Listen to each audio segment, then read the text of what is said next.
sa tanan. So pagpagawas sa tanon, so gikan ta diri sa may sitio Ata-Ata, no, sa may San Antonio, Sibulan.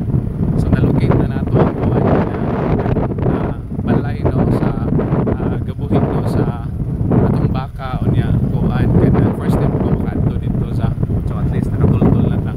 So na ta sa ilang kaning barangay road murag pagawas sa may katong dalan gid pagawas sa National Highway. So lipay ta, no, at least kay nakuhaan na to, naka-visit na, and then nakakuha ko na dito, and at least nakatultol ta because since before, no, since before katong napagyud idala na dito magbuhay lang, and then wala po kita kaana diya, si Papa lang siguro pinakaana din yung murag kausap. So at least nice kayong view diri, no, kay pakita ninyo chata kayong view diri.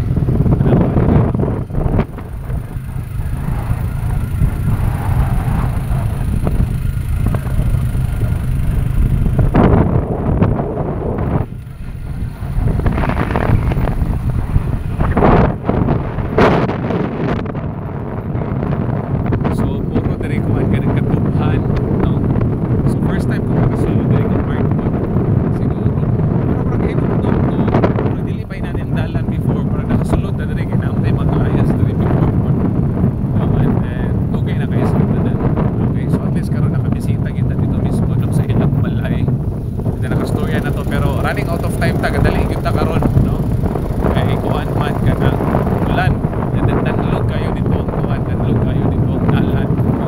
At least diri sa gawa simentahan siya. Okay, ulan magudbod. Okay, so kita ta, no, amping tanan, no, bye bye.